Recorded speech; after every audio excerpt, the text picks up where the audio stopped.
भैया भैया, थोड़े से दिन रह गए बस एग्ज़ाम्स को। और ना थोड़ा दिक्कत लग रही है। पढ़ाई सही से हुई नहीं और बहुत सारा सिलेबस पेंडिंग रह गया।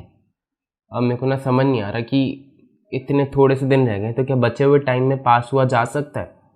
मतलब इतना टाइम इनफ है क्या हमारे लिए? कम तैयारी लग रही है यार एग्ज़ाम्स देने के लिए, क्या करें? तो आज की इस वीडियो में मैं तुम्हें इसी सवाल का जवाब देने वाला हूँ कि क्या बचे हुए टाइम में पास हुआ जा सकता है। तो इस वीडियो को लास्ट तक देखना और चैनल को सब्सक्राइब कर लो अगर तुमने नहीं करा है तो, ताकि तुम्हें और भी ऐसी गाइडेंस वीडियोस मिलती रहें और रिवीजन वीडियोस भी मिलती रहें। ठीक है, सबसे पहली बात तो ये बहुत ही अच्छी बात है कि तुम्हें पता है कि तुम कहाँ स्टैंड करते हो। तुमने अपना सेल्फ एनालिसिस किया हुआ है, तुम्हें पता है कि यार सिलेबस थोड़ा कम कवर है, इतना कवर है, इतना रहता है, जिसमें मैं कॉन्फिडेंट हूँ। बहुत सारे बच्चों को तो यही नहीं पता होता कि सिलेबस उनका पढ़ा कितना है। जब इंटर में मैंने पहली बार अटैम्प्ट दिया था तो मुझे पता ही नहीं था कि भाई मेरी तैयारी है कितनी। तो अगर तुम ये सेल्फ एनालिसिस कर पा रहे हो, तुम ये अपने आप को समझा पा रहे हो, पता लगा पा रहे हो कि भाई मेरा सिलेबस इतना रहता है और इतना पेंडिंग है, तो तुम एक अच्छी पोजीशन पे हो। ठीक है, तो अब आते हैं तुम्हारे सवाल पे कि भैया क्या इतने बचे हुए टाइम में पास हुआ जा सकता है, जो 15-20 दिन जो भी बच रहे हैं? तो यार एक बात बताओ, अगर मैं तुम्हें 2 साल का टाइम दे दूँ तो क्या तुम गारंटी करते हो कि तुम उसमें पास हो जाओगे? तुम्हारे पास था ना टाइम, या बाकी बच्चों के पास भी होता है, लेकिन कोई गारंटी कर पाता है कि मैं पास हो जाऊंगा? गारंटी तो कोई नहीं कर पाता ना। इवन हमारे कोर्स में तो ऐसा होता है कि यार जो रैंकर्स होते हैं उनको भी ऐसा लग रहा होता है कि भाई कहीं फेल तो नहीं हो जाएंगे।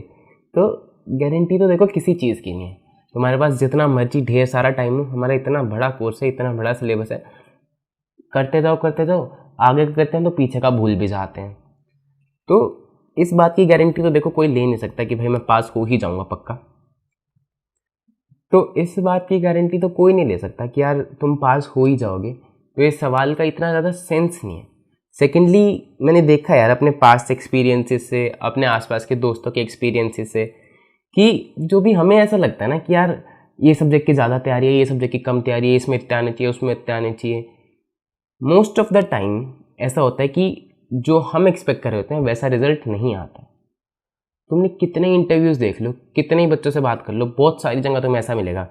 मेरे पास खुद के पास अपने बहुत सारे इंस्टेंसेस हैं। मैंने एसएफएम पढ़ाई करी थी, एसएफएम की पढ़ाई ये सोच के करी थी मैंने कि 90+ आएंगे मेरे। ठीक है, उसके बाद लास्ट में आते आते मैं रिवीजन नहीं कर पाया, तो फिर एग्ज़ाम से 2 दिन पहले का टाइम था, उसमें मेरी अच्छे से रिवीजन नहीं हुई। मुझे ऐसा लगा था कि भाई इसमें तो पास भी नहीं होऊंगा।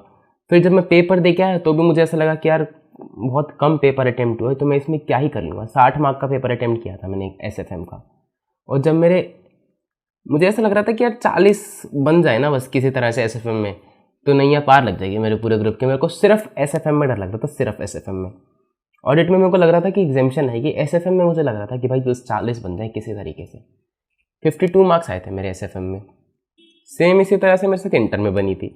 इंटर में मेरा ईआईएस था ना, ईआईएस सेशन, तो उसमें मेरे को बड़ा डर लग रहा था कि यार इसमें क्या होगा, उसमें क्या होगा। बाकी सब सब्जेक्ट्स का मुझे लगा था कि निकल जाएंगे, एक बस ईआईएसएम को लेकर लग रहा था कि यार काश ये निकल जाए, ये निकल जाए बस। और पता हुआ क्या, तो मेरा रिजल्ट आया ना, मैं सिर्फ ईआईएसएम में एग्जामिशन थी मेरी। वो ग्रुप भी क्लियर नहीं हुआ था मेरा, लेकिन ईआईएसएम में एग्जामिशन थी मेरी। अब इसका मतलब ये नहीं है कि मैं अपने आप का आंकलन सही से नहीं कर पा रहा हूँ, क्योंकि बाकी जो सब्जेक्ट्स थे ना, ऑडिट में मेरे को लगा था कि 60 आएंगे, उसमें 59 आए। जीएसटी में मेरे को लगा था कि भाई एग्जामिशन आएगी, उसमें एग्जामिशन आई। लॉ में मुझे लगा था कि एग्जामिशन आएगी, एग्जामिशन आई। ऐसे बहुत सारी सब्जेक्ट्स थे जहाँ मैंने अपना आंकलन किया और बिल्कुल वैसे से ही मार्क्स आए, 2-4 ऊपर नीचे। लेकिन कुछ ऐसे सब्जेक्ट्स थे जिनमें मेरे को ऐसा लग रहा था कि यार नहीं ही हो पाएगा, कुछ नहीं हो पाएगा यहाँ पे। वहाँ पे बहुत अलग रिजल्ट भी आया। तो इस चीज़ की कोई गारंटी नहीं है कि यार तुम्हें जो लग रहा है वैसा ही है। बहुत बार ऐसा होता है कि हमें ऐसा लग रहा होता है कि यार हमारी तैयारी नहीं है, लेकिन हमारी तैयारी होती है। सेकेंडली, ऐसा भी होता है कि जो सिलेबस तुमने पढ़ा है, जो सिलेबस पे तुमने ज़्यादा फोकस किया है, ज़्यादा एग्ज़ाम में उसमें से आ गया, तो भी तुम पास हो सकते हो, है ना।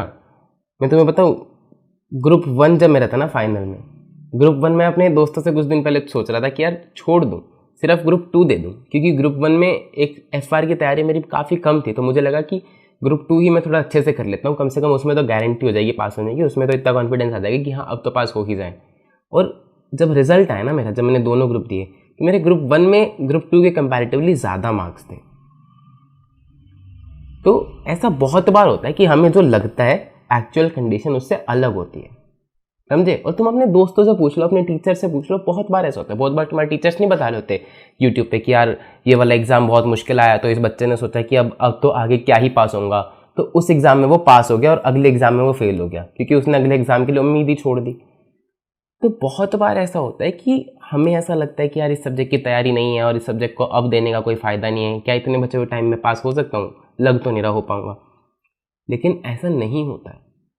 तुम सिर्फ अपने काम पे ध्यान रखो। अब ये सवाल पूछने का कोई फ़ायदा नहीं है। मेरी स्टोरी सुन के ना आज भी लोगों को बिलीव नहीं होता कि यार मैंने 4.5 महीने में बहुत ग्रुप्स निकाले थे बिना कोचिंग के। तो तुम कैसे सोच सकते हो कि भाई तुम्हारे पास बहुत कम टाइम है या तुम इस टाइम में कुछ नहीं कर सकते। 4.5 महीने के हिसाब से मैंने 15 दिन दिए थे एक सब्जेक्ट के रिवीजन को, और 1 महीना बचा था मेरी सेकंड डिवीजन के लिए।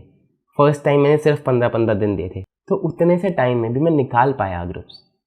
अगर तुम अपने ऊपर थोड़ा सा भरोसा रखोगे और तुम थोड़ी सी मेहनत अच्छे से करोगे तो तुम भी निकाल लोगे, ठीक है।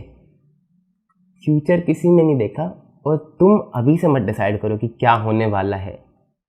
अब कुछ बच्चे बोलेंगे कि भैया सही से बताओ यार, देखो कहानियाँ मत सुनाओ, मतलब ये सारी बातें सुनने में अच्छी लगती हैं, इसके इतना है उसके इतना, चलो ठीक है आपकी भी मान ली आपके इतना है, लेकिन मुझे ना सच में कोई फ़ायदा लग नहीं रहा। आप सही बताओ कोई फ़ायदा है? भाई क्यों नहीं है फ़ायदा? फ़ायदा है। तुमने इतनी तैयारी करी है, तुम जाओ अपना एग्ज़ाम दे के आओ और तुम्हें खुद ब खुद पता चल जाएगा कि इतनी तैयारी इनफ है, इतना टाइम इनफ है पास होने के लिए कि नहीं है ना। टाइम तो निकल ही जाएगा, टाइम किसी के लिए रुकता थोड़ी है। तो तुम्हारा रिजल्ट भी आ ही जाएगा, तुम्हें पता चल जाएगा कि भाई इतना टाइम इनफ था कि नहीं था। तो ये जो सवाल है ना, इस पर अपना ज़्यादा टाइम मत लगाओ। इस सवाल को बार बार सोचने का कोई फ़ायदा नहीं है। तुम तैयारी पे टाइम लगाओ, क्या पता हो भी जाए, है ना।